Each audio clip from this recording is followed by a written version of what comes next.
এই পর্যায়ে আমাদের সামনে গুরুত্বপূর্ণ ওয়াজ ও নসিহত পেশ করবেন ভোলা দরগা জামে মসজিদের সম্মানিত খতিব জনাব হযরত মাওলানা নুরুল আমিন আশরাফি। এই পর্যায়ে আমাদের মাঝে গুরুত্বপূর্ণ তাকরীর পেশ করবেন ভোলা দরগা জামে মসজিদের সম্মানিত খতিব জনাব হযরত মাওলানা নুরুল আমিন আশরাফি। আসসালামু আলাইকুম ওয়া রাহমাতুল্লাহি ওয়া বারাকাতুহু। ওয়ালাইকুম সালাম ওয়া রাহমাতুল্লাহি ওয়া বারাকাতুহু। আলহামদুলিল্লাহ নাহমাদুহু ওয়া নাস্তাঈনুহু ওয়া নাস্তাগফিরুহু ওয়া নু'মিनु বিহি ওয়া নাতাওয়াক্কালু আলাইহি ওয়া না'উযু বিল্লাহি মিন শুরুরি أنفسنا ومن سيئات أعمالنا من يهد الله فلا مضل له ومن يضلله فلا هادي له ونشهد أن لا إله إلا الله وحده لا شريك له ونشهد أن سيدنا وسندنا وحبيبنا وحبيب قلوبنا وطبيبنا وطبيب قلوبنا ومولانا وأولانا محمدا عبده ورسوله صلى الله عليه وعلى آله وأصحابه وبارك وسلم. أما بعد فقد قال الله تعالى في كلامه المجيد والفرقانه الحميد فأعوذ بالله من الشيطان الرجيم. بسم الله الرحمن الرحيم. إنا نحن نزلنا الذكر وإنا له لحافظون.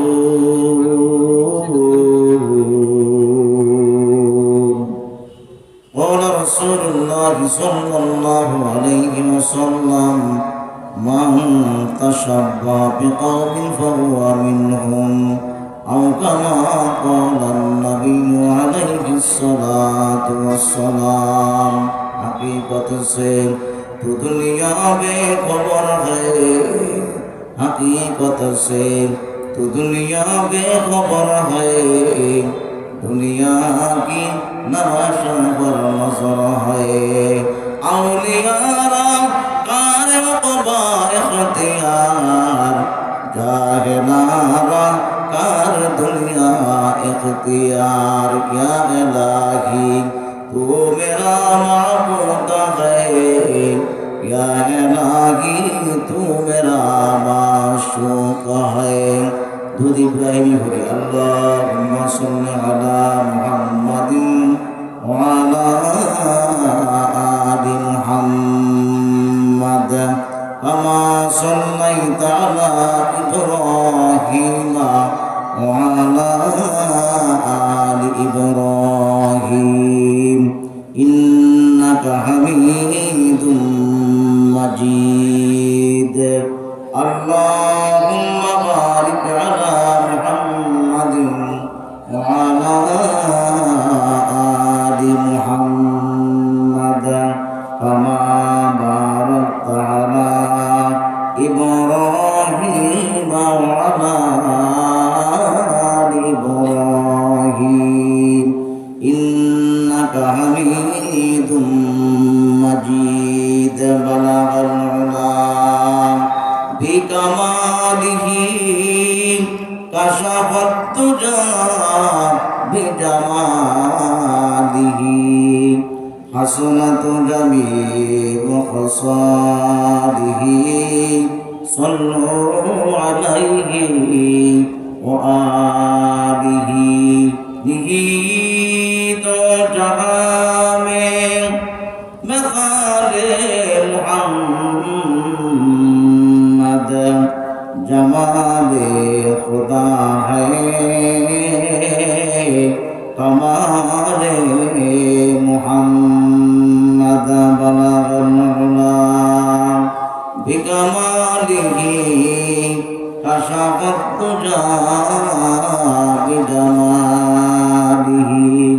حسنت جميع خصاله صلوا عليه وآله لا إله إلا الله لا إله إلا الله لا إله إلا الله لا إله إلا الله لا إله إلا الله لا إله إلا الله لا إله إلا الله لا إله إلا الله لا إله إلا الله لا إله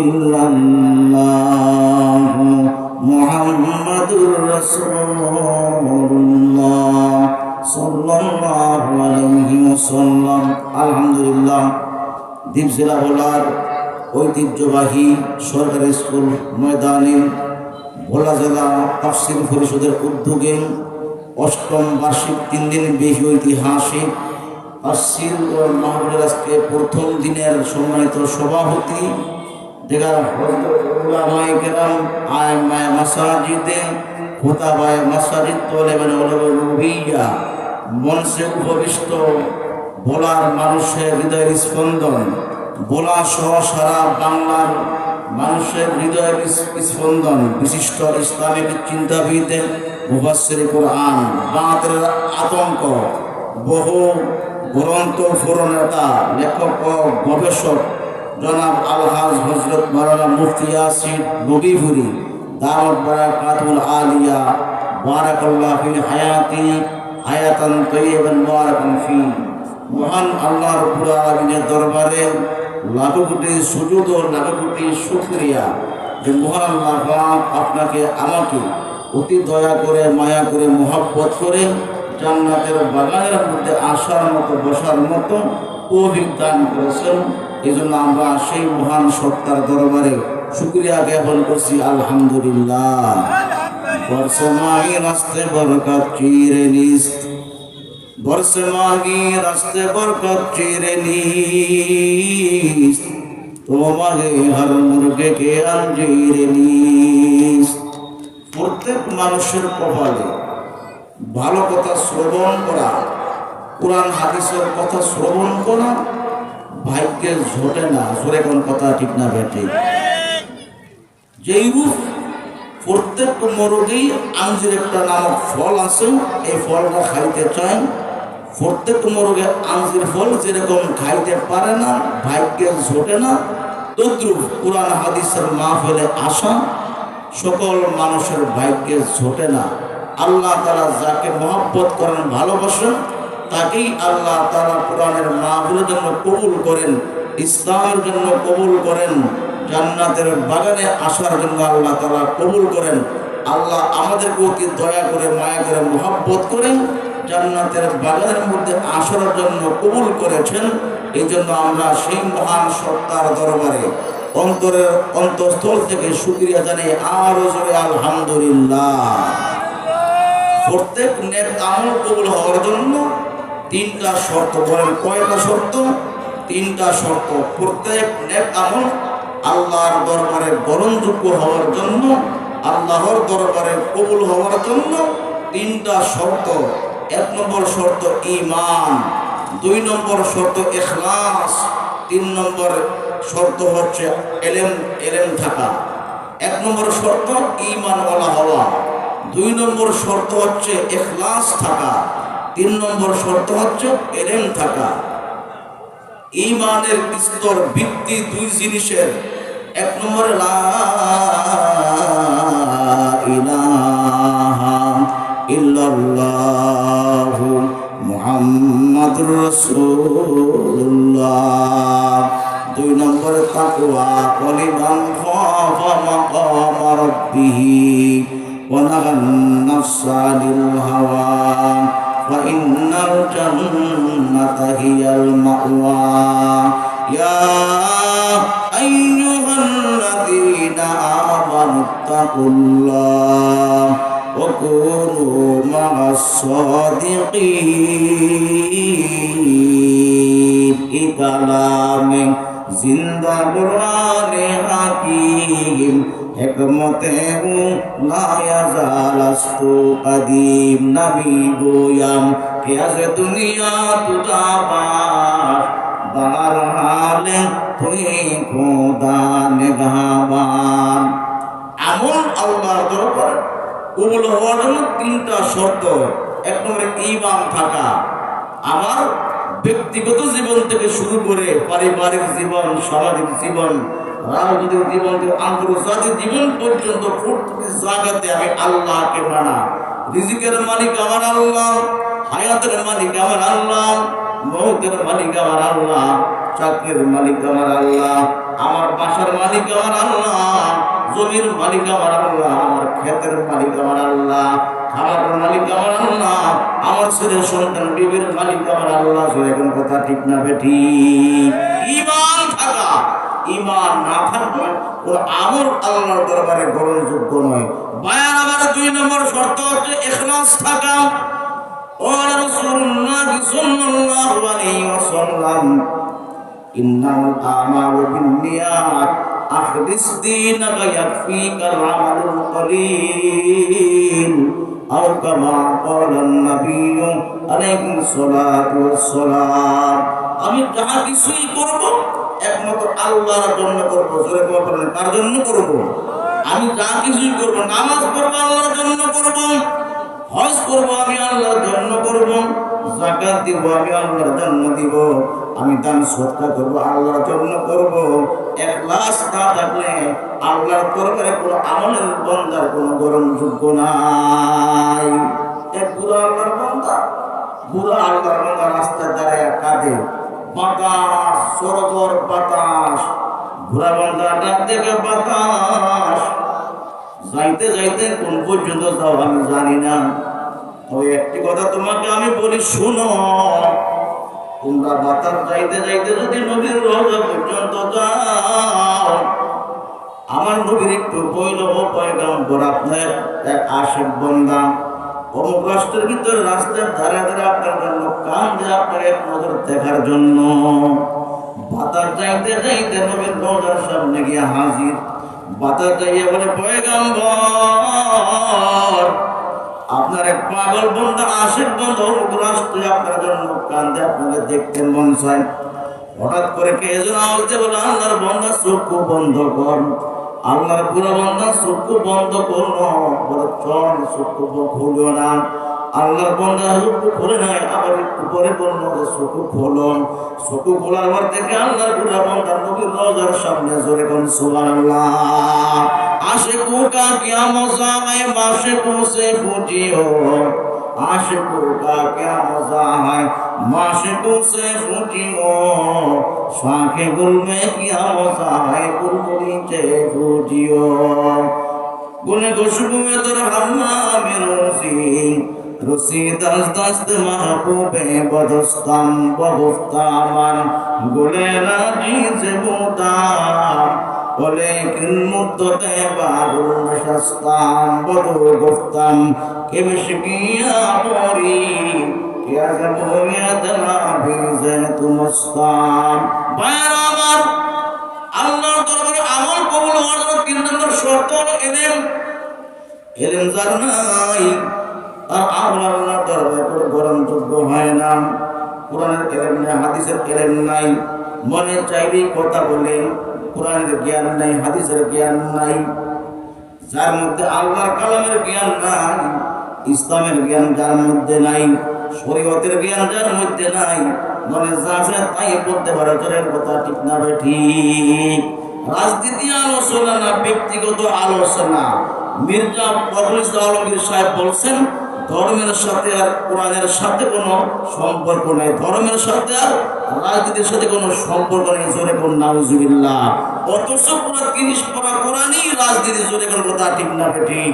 কোরআনের ভিতরে ইসলামের কথা আছে, নামাজের কথা আছে, জিহাদের কথা আছে, ইনসাফের কথা আছে, যাকাতের কথা আছে, হজের কথা আছে, বিচারের কথা আছে, সব জিনিস কোরআনের মধ্যে আছে না নাই? জোরে কোন।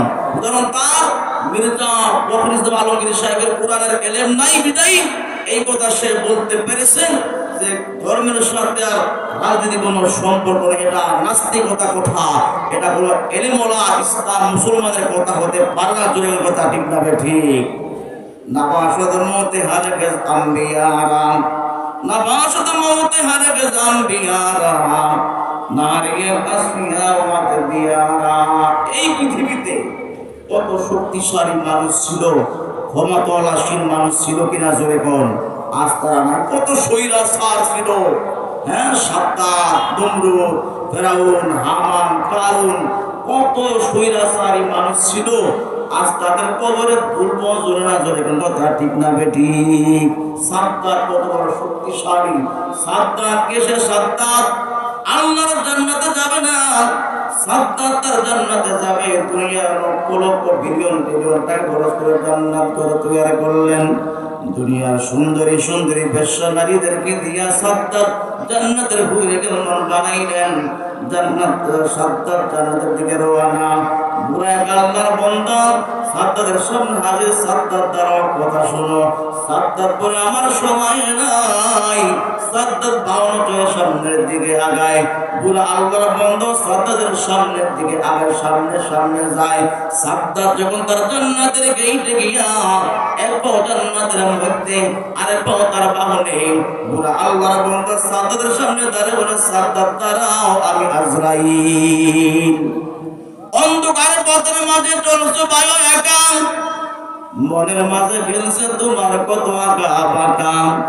সাদ্দাত সমপলক তোমায় নাই গেলিতে দিবে, হুঙ্কারে মানা করুন তোমায় নিয়ে যাবে। মরণ থেকে যতই পালাও মরণ তোমায় নিবে গিরি। যদিও সুদূর আকাশ পেয়ে লুকাও সে তাই লাগিয়ে সিঁড়ি।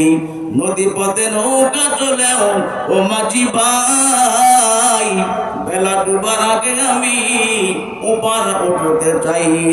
ডুবে গেলে বেলা রে আর ওঠে না, ভেঙে গেলে মেলা রে আর জমে না। কথা ঠিক না বেঠিক?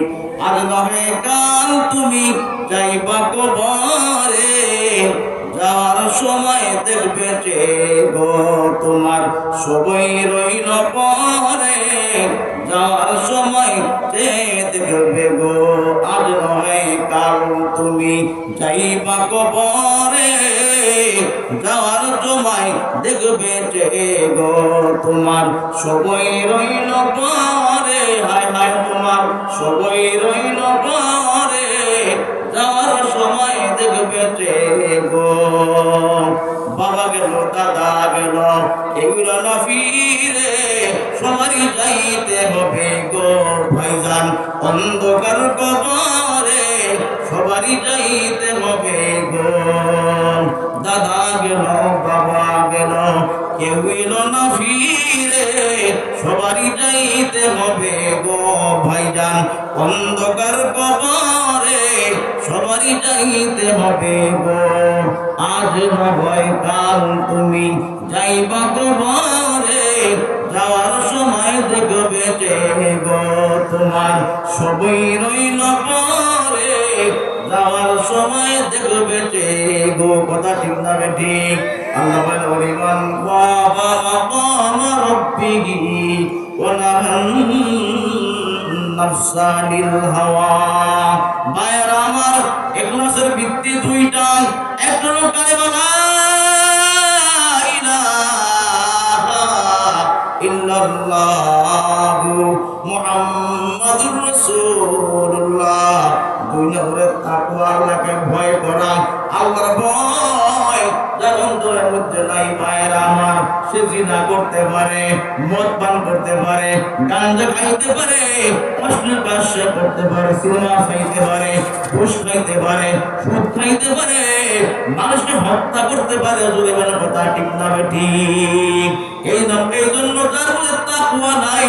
সে আল্লাহর ঈমানদার বান্দা হইতে পারে না যার ভিতরে আল্লাহর ভয় নাই সে গুনাহ করতে কোনো দ্বিধা করে না যদি বলে কথা ঠিক না ঠিক ইয়া আইয়ুহাল্লাযীনা আমানু তাকুল্লাহ ওয়া কুনু মা'আস সাদিকিন নবী গুয়াম হেজ দুনিয়া তুদাবাস বাবার মানে তুই প্রদান গাবান আউলিয়ারা কারে কবায় ইখতিয়ার জাহেলারা কারে দুনিয়া ইখতিয়ার এই কালামে জিন্দা কুরআনে হাকিম হিকমতে লা ইয়াজালাস্তু কাদিম আল্লাহ বলেন ইন্না নাহনু নাযালনা যিকরা ওয়া ইন্না লাহু লাহাফিজুন আল্লাহু আকবার কোন কুরআন মানুষের ব্যক্তিগত জীবন থেকে শুরু করে পারিবারিক জীবন সামাজিক জীবন রাজনৈতিক জীবন আন্তর্জাতিক পর্যন্ত যার ভিতরে কোরআন নাই তার ভিতরে কোনো দিন নাই জোরে কোনো কথা ঠিক না ঠিক কোরআন এমন একটি ম্যানেজ টোটাল প্রত্যেকটা মানুষ যে মরণশীল এটা আল্লাহ কোরআনে বলছে কিনা আল্লাহ কোরআনে বলেছেন প্রত্যেকটি মানুষ ম্যানেজ মডেল ট্রু প্রত্যেকটি মানুষ মরণশীল সত্য সব মিথ্যা হলো মানুষ যে মরণশীল মানুষ যে অন্ধকার কবরে যেতে হবে এটা মিথ্যা হতে পারে না জোরের কথা ঠিক না ঠিক কোরআনের কি ফজিলত কোরআনের কি বরকত কোরআনের বরকত আছে না নাই জোরে বলেন মায়ের আমার বন্ধুরা আমার এক বুড়া আল্লাহর কথা কাটুরিয়া জঙ্গলে কাটকাটের বাজারে বিক্রি করে আর খায় আল্লাহর বান্দার সংসার চলে শুধু কাটকুনি বিক্রি করে বান্দা খায় আল্লাহর বুড়া বান্দা কাটুরিয়া ব্যক্তির একটা কোরআন মেয়ে হাফেজা মেয়ে ছিল কোরআনে হাফেজা মেয়ে যুবতী মেয়ে ডাক দেখ আব্বা আপনি বুড়ো মানুষ বাজারে গিয়ে আপনি কষ্ট করতে পারবেন না যেতে হবে না আপনার লাকড়ি বলুন আমার মাথায় তুলে দেন আমি বাজারে নিয়ে বিক্রি করে আসি বাবা ডাক দেখে মা তুমি একটা যুবতী মেয়ে তোমার মাথায় আমি লাকড়ি দিব এই এলাকার যুবক সমাজটা ভালো না মানুষ তোমাকে খারাপ বলবে বিভিন্ন কথাবার্তা বলবে কুপুরস্কার দিবে মেয়ে ডাক দিয়ে বলে আব্বা আল্লাহ ওয়াদা করেছেন ইন্না নাহনু নাযালনা যিকরা ওয়া ইন্না লাহু লাহাফিজুন আব্বা আল্লাহ ওয়াদা করেছেন সিনার মধ্যে আল্লাহর কোরআন থাকবে গো বাবা আল্লাহ ওই মানুষটাকে দুনিয়ার কোন মুসিবতের মধ্যে গ্রেফতার করবেন না জোরে কোন সুবহানাল্লাহ এবারে কাঠুরিয়া জঙ্গল থেকে কাঠুরি কেটে যখন বাড়িতে আনলেন কোরআনে হাফেজ আমি এটা বাবার লাকড়িউল মাথায় নিয়ে বাজারে চলে গেলেন বাজারে যাওয়ার পর এক যুবকের দৃষ্টি কোরআনে হাফেজের মেয়েটার দিকে পড়লো যুবক ডাক দিকে মেয়ে বলে জি কাঠ বিক্রি করে বলে জি আমি লাকড়ি বিক্রি করবো এই বাজারে আমার থেকে কারো কাছে তুমি কাঠ বিক্রি করতে পারবা না কিছু মাতবার এলাকা আছে না নাই মাতবারের যন্ত্র নাই গরিব মানুষ আল্লাহর বান্দারা মাছ কিনে খাইতে পারে না শাকসবজি কিনে খাইতে পারে না ভালো তরকারি বাজারে গেলে কিনে খাইতে পারে মাতবারের জ্বালায় মাতবারি কইরা নিয়ে যায় কথা বলেন ঠিক না ভাই ঠিক মাতবারের ছেলের নজর গেছে কোরআন হাফেজের মেয়েটার দিকে অত্যন্ত সুন্দরী মেয়ে ডাক দিয়ে বলে মেয়ে ওরে লাকড়ি আমার কাছে ছাড়া কারো কাছে বিক্রি করতে পারবো না আপনি নিয়ে আমাকে টাকা দেন যুবক ডাক দেখো তোমাকে টাকা দেওয়ার শর্ত আছে পরে লাকড়ি গুরু নিয়ে আমাকে বাড়িতে পৌঁছে দাও। ঠিক আছে, চলেন, বাড়িতে চলেন। আল্লাহর বন্দি কোরআন আওয়াজ মেটাই লাকড়ি গুলো মাথায় নিয়ে লাকড়ির বোঝা মাথায় নিয়ে লাকড়ির টুকরি মাথায় নিয়ে যুবকের বাড়িতে চলে গেল। বাড়ির রাস্তায় যাওয়ার পর দেখেন লাকড়ির আমাকে টাকা দেন, লাকড়ি আমাকে টাকা দেন। যুবক ডাক দেখো মেয়ে, টাকা নিতে হলে এই লাকড়ি গুলো আমার ঘরে নিয়ে পৌঁছে দিতে হবে। উদ্দেশ্য ভালো না খারাপ, নিয়ম খারাপ। সুন্দরী মেয়ে দেখছে তো, কিন্তু জানে না মেয়েটার মধ্যে কি আছে।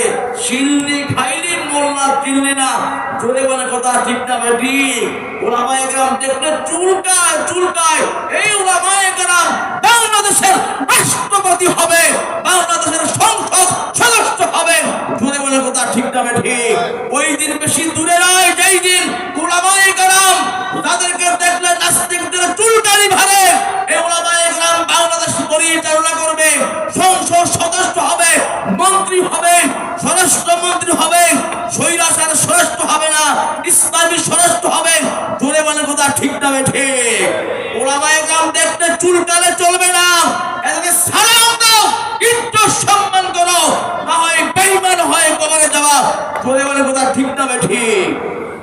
যুবকের নজরে কোনো কোরআন হাফেজার মেয়েটার দিকে, মেয়ে আমার ঘরে লাকড়ি পৌঁছে দাও, টাকা নিব। মেয়েটাই বললো, হট, আপনি আমার লাকড়ি দিবেন, আপনার ঘরে কেন আমি যাব? আপনি আমার টাকা এখানেই দেন, লাকড়ি দেন। যুবক ডাক দেবে, মেয়ে যদি তুমি টাকা নিতেই হয় লাকড়ি আমার ঘরে পৌঁছে দাও।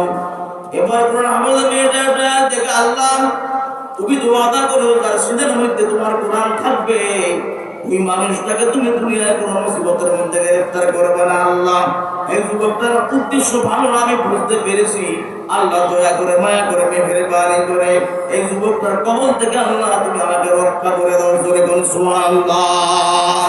মায়েরা আমার, বন্ধুরা আমার, কোরআন হাফেজ মেয়েটা লাকড়ি নিয়ে ঘরের ভিতরে প্রবেশ করলেন। যুবকটা ঘরের দরজা বন্ধ করে দিল। মেয়েটা বুঝতে বাকি রইল না যুবকটা কি চায়। ভাইজান, মেয়েটা ঘরের মধ্যে গিয়ে চোখের পানি টপ টপ করে পড়তে শুরু করে দিল। আর বলে, আল্লাহ তুমি তো ওয়াদা করে দিয়েছো, ইন্না নাহনু নাযালনা যিকরা ওয়া ইন্না লাহু লাহাফিজুন। সিনার মধ্যে কোরআন থাকবে, আল্লাহ ওই মানুষটাকে তুমি কোন মুসিবতের মধ্যে গ্রেফতার করবা না। আল্লাহ দয়া করে মায়া করে মেহেরবানি করে এই যুবকটার কুউদ্দেশ্য থেকে, এই যুবকটার বদঅভ্যাস থেকে আল্লাহ আমাকে রক্ষা করে দাও। যুবকটা দেখবে লাকড়ি রাখো আমার কামরার মধ্যে। চলো, কি জন্য আপনার কামরার মধ্যে যাওয়া বলে জানো না? আমার কামরার মধ্যে কেন যাইবা? চলো। মেয়েটা কামরার মধ্যে গেল। এবার যুবকটা প্রস্তাব দিল, কুপ্রস্তাব। মেয়েটা কই, ভাই আমি আপনার কথার প্রস্তাবে রাজি হব, তবে একটা শর্ত। কি শর্ত বলো? আমি 2 রাকাত নামাজ পড়ার সময় আপনার কাছে আমি ভিক্ষা চাই। যুবকটা বলে, মেয়ে এরকম বহুত মেয়েরাই নামাজ পড়েছে, কিন্তু আমার হাত থেকে কেউ রেহাই পায় নাই। যাও, আমি সময় দিলাম, 2 রাকাত নামাজ তাড়াতাড়ি করে পড়ে আসুন। এবার মেয়েটার সাথে চলে গেল। মেয়েটার সাথে চলে গিয়ে উজু করে আর কান্না শুরু হয়ে গেল। ভাইরা আমার, এবার নামাজের মুসল্লায় দাঁড়িয়ে গেলেন। নামাজের মুসল্লাকে সূরা কারাত মনে আসে না। যুবতী মেয়েটা কান্দে বলে, আল্লাহ তুমি তো ওয়াদা করেছো তার সিনার মধ্যে কোরআন থাকবে, ওই মানুষটাকে তুমি দুনিয়ার কোন মুসিবতের মধ্যে গ্রেফতার করবে না। মেয়েটা সেজদার মধ্যে গেল। সেজদার মধ্যে গিয়ে বলে, আল্লাহ তুমি আল্লাহ আরশের মহল্লা, আমি তোমার এক বন্দী জমিনের মধ্যে, আমার কলবের মধ্যে তোমার 30 পারা কোরআন রয়েছে। আল্লাহ, আমি অতক্ষণ পর্যন্ত আমার সেজদা মাথা জমিন থেকে তুলবো না, যতক্ষণ পর্যন্ত তুমি আমাকে ওই যুবক থেকে তুমি আল্লাহ ইবাদত না করবা। সুবহানাল্লাহ। ভাইয়ার আমার আওয়াজ হলো, গায়ে আবার আল্লাহর বন্দী মাথা উঠাও, আমি আল্লাহ তোমাকে ইবাদত করার জন্য কাঁধে পাঠিয়ে দিয়েছি, তুমি দেখে নাও।